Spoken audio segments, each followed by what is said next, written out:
Hi all, Hello. Hello. you would be knowing me, myself Sagar, and I'm excited to share my story with you all. Um, so I want to talk about the things God has done in my life in the past few months, few years. So I come from a Christian family, and I was born to my parents after many prayers. God truly blessed them with me. From a young age, my parents taught me to pray, encouraged me to read the Bible, and instilled in me the importance of having faith in Him. They aimed to lead a life that reflected God's teaching and inspired others to spread the word of God. My dad was born in a Hindu family, and he was the first one in our family to get converted into Christianity. So he moved to Mumbai from Chennai uh, because the police were after him, and there was an order to shoot him and on sight. His family disowned him and removed his name from the ration card due to the pressure and harassment they faced from the police. After arriving in Mumbai, he learned about Christ, the Savior of the world, and he began to serve God, sharing his message with many. He met my mom in Mumbai, and later they got married and moved to Pune. With God in our lives, we were truly blessed and lived a good life under His guidance. At that time, my dad was in charge of transporting vehicles all over India.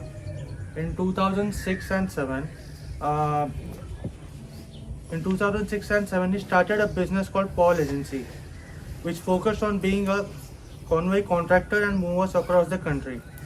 The business was doing well, and God blessed us with our own house and many other things. However, in 2014, the business began to face losses as a client company started adopting modern transportation methods. The stress and problems from the business led my dad to start drinking alcohol, uh, while which gradually got worse. Sadly, on July 10, 2016, his health got bad, and he was rushed to a nearby hospital and admitted in the ICU. He began to experience alcohol withdrawal symptoms and was put on the ventilator. We later moved him to Dr. D.Y. Patil Hospital in serious condition. The doctors informed us that his pancreas was infected due to alcohol and had stopped producing the fluids which are needed for digestion. They warned us that he might not have much time left. My mom was extremely worried about how we would manage everything, including the pending business loans, without him. She fasted and prayed to God day and night in the hospital, asking for healing for my dad, to have at least 3 more years to pay off the debts. And you know what? God answered her prayers. He slowly recovered and got discharged. Within the next 3 years, God blessed him with some work, and by using some gold we had in we had in 2019, he was able to pay all the debts with God's blessing. So on July 28 in 2019, my dad began experiencing stomach pain again, and also he was having fever. When there was no relief by July 30th, we got him admitted in the hospital, and he was admitted into the ICU on a ventilator. The doctor advised to undergo heart surgery immediately to prevent a heart attack. He did have the surgery, but due to the infection spread, he couldn't fully recover. On the evening of August 14th, 2019, the doctor called us and said his pulse was dropping and he was back on ventilator support. My mom went to him and urged him to repent to God. We prayed for him all the night, unable to bear the pain he was enduring. We were grateful to God for everything He had done in our lives over the past years and prayed for my dad's deliverance. On August 15, 2019, at 4:55 a.m. in the morning, the doctor came to inform us that our dad has passed away. Exactly 3 years after he was first admitted. God called him home. As time went on, the three of us felt broken. We experienced deep, deep sorrow and felt very alone for a long time. This is where truly my story begins. When my dad passed away, I was in my second year of studies, but our financial situation was not strong enough, so I started looking for a job. Later in 2019, I began working with my uncle who ran a school bus service. I drove an auto to provide pick and drop services for school children. To be honest, I didn't enjoy the job, but since it helped support our family, I continued with it. In 2020, when COVID hit and the government imposed a lockdown, all the schools got closed, and I was left jobless for about a year. In 2021, I joined a company called Kania Healthcare as a driver, transporting physiotherapist doctors for home visits. I worked there for around 6 months, and later that year, I started a small food stall business selling momos. While running the stall, I was also searching for a job as the business was affected by COVID. Praise God, in March 2022, I received an offer from an IT company and I started working there. Balancing the stall and my job was difficult, so I decided to close the Momo stall and focus on my new job. However, a friend offered to help run the stall as a business partner, and I accepted in order to expand the business. As we fell into debt exceeding 50k, unfortunately the momos business could not be sustained and we had to shut the shop. This became a large burden for me, and I was worried about how I would clear the debt, which started to affect my personal life as well. To be honest, I wasn't someone who prayed regularly or worshipped God. But given everything I went through and how it impacted me personally, I began to pray and seek God for peace. There were moments when I felt completely alone and helpless. One day, Joshua got me to highway for service. Joshua Kanan. Yeah. So, when I came to highway for the first time, I was surprised because I came from a very strict church culture, and I found highway to be completely different. As I got to know everyone in the highway family, I discovered a wonderful group of people that I never expected to find. After joining highway, I began seeking and exploring God more deeply. In February 2022, during a camp, we had a group prayer session where we were divided into groups of 3, and Paresh was in our group. We discussed and prayed for each other. I shared with Paresh how I was struggling in my personal life and feeling heavy with everything going on in my heart. As soon as Paresh started praying for me, I felt someone gently hugging me. The heaviness, negative thoughts, and fear in my heart began to lift away. Tears flowed from my eyes, and I started feeling light and peaceful. That was the first time I cried in a long time. I felt the presence of Holy Spirit within me, and all the pain I was experiencing just got vanished. After that event, I started drawing closer to God each day, seeking Him and including Him in every part of my life. The ups and downs continued, but this time I wasn't alone, and I believed He was right by my side. In February 2024, my mom was hospitalized due to breathing issues and was diagnosed with 3 blockages in her heart, one of which required immediate angioplasty. She underwent the procedure, but unfortunately it wasn't successful. The doctors advised that she needed an advanced angioplasty at a better hospital, which would cost around 4 lakhs. By God's grace, many people supported us financially during that time, and I'm truly thankful to God for them. Another doctor at Budrani Hospital in Koregaon Park advised against another surgery for now, He prescribed a course of medications for my mom and advised her to lose weight. Gradually, by God's grace, we began working towards her wellness, and praise God, she is here at the camp with us today. In addition to that, this year I became debt free. I am grateful to God for all the times He has guided, supported, and blessed me.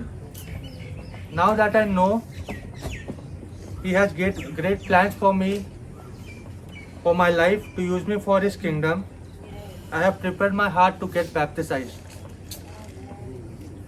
and surrender my life as a child of God. Yay! All praise to God.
Get baptized,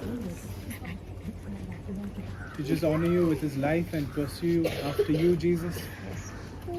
And this time, as you're looking down from heaven, you and your angels are so happy and so blessed that Sagar's chosen to take this step to renew himself and to just have a new life and a new journey for Sagar starts today.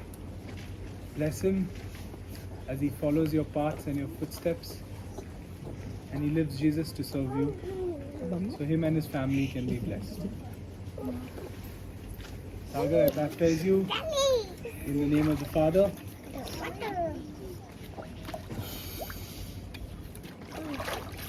in the name of the Son, and in the name of the Holy Spirit.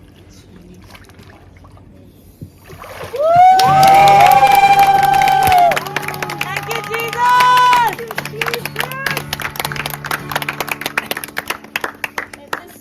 Let's just stretch out our hands and just pray. Anybody feels led to pray over him, just pray, yeah, right now. Just as a fellowship, we're just so happy that we're all here to witness this moment, and we'd like to just bless him.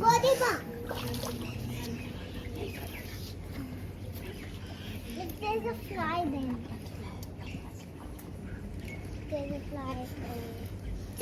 I just see, There's a fly on the. I think there was this picture that we got even right before, but I didn't see it in context. But right now, I just see this explosion of, those Diwali crackers that go up in the in the sky with lots of colors, every color that exists.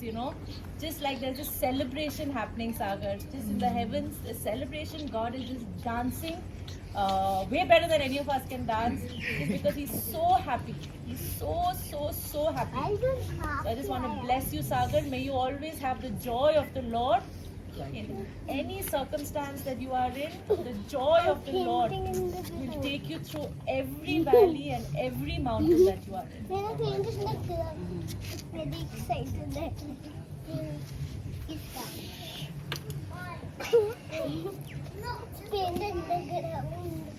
Lord Jesus, as Sagar takes this next step today, I pray that you are always there for him, to support him, guide him, to protect him, and that you never look back. hands in the pot. I pray that you always witness your miracles, your blessings, and your grace, Lord. Amen. Amen.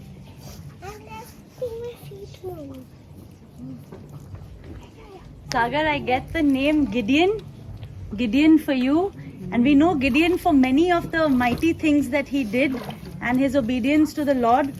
But Gideon got he sort of among the Israelites, they gave him a new name because he destroyed the altar of pagan Baal, and Baal worship, and they gave him a new name called Jerub-Baal, which means contender with Baal. And I believe that even today, as you've declared with your mouth and with this action of actually recommitting your life to Christ, that God is raising you up to be a Gideon and to break down the altars that don't glorify him.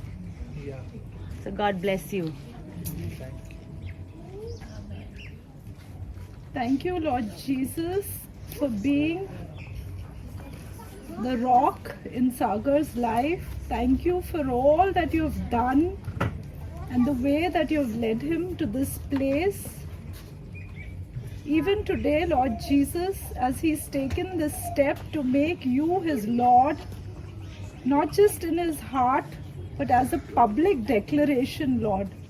Thank you that he's stepping into a new season of his life. He's stepping into all the wonderful and mighty plans that you have for him. And Lord Jesus, with one heart, we just bless him, Lord, as his church family. And we're very excited to see all that you're going to do in and through his life. We praise you, Lord, for the many testimonies to come and the lives that are going to be changed by people just interacting with Sagar and hearing his story. We thank you, Jesus, for all that you have in store for him. In your mighty name we pray. Amen.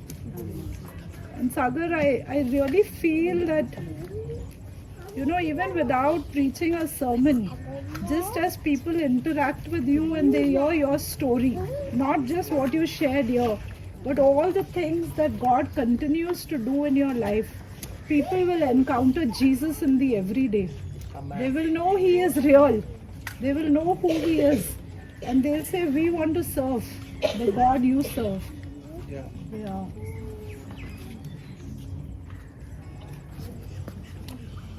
Sagar, I see your face glowing away, and I have a picture of bright light coming from the front, and there is this path which is winding, and I see you dancing and going on that path. Same thing, praise the Lord, that walking towards the light, and I hear the words saying that the Lord is going to honor the words that come out of your mouth.